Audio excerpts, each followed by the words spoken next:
Swarnandhra 2047 vision document ను ఆంధ్రప్రదేశ్ ముఖ్యమంత్రి చంద్రబాబు ఆవిష్కరించారు.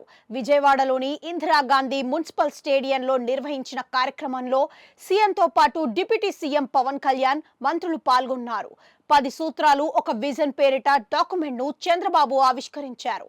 ఈ సందర్భంగా జాతికి, రాష్ట్ర ప్రజలకు ఇది అంకితమని రాసి సంతకం చేశారు. అనంతరం డిప్యూటీ సీఎం పవన్ కళ్యాణ్, మంత్రి లోకేష్ తో పాటు పలువురు ఎమ్మెల్యేలు, అధికారులు సంతకాలు చేశారు. ఈ సందర్భంగా స్పందించిన చంద్రబాబు, తెలుగు జాతి ప్రపంచంలో నెంబర్ 1 గా నిలవాలనేదే తన సంకల్పమని, ఈ సంకల్పంతోనే ముందుకెళ్తున్నామని అన్నారు. ఇదే సమయంలో దేశంలోనే ఏపీ అగ్రగామిగా నిలవాలనే సంకల్పంతో ఉన్నట్లుగా తెలిపారు.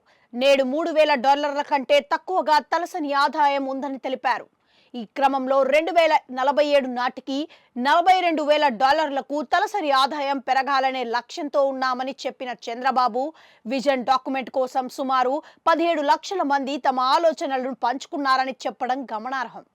ఇదే సమయంలో నాడు విజన్ 2020 సంకల్పంతో భాగంగా ప్రతి ఇంటి నుంచి ఐటీ ఉద్యోగి వచ్చారని చెప్పిన చంద్రబాబు, 2047లో భాగంగా ప్రతి ఇంటి నుంచి పారిశ్రామికవేత్త తయారు కావాలని అన్నారు. ఈ సందర్భంగా పేదరికం లేని సమాజం తయారు కావాలని, ఆర్థిక అసమానతలు తగ్గించాలని చంద్రబాబు తెలిపారు.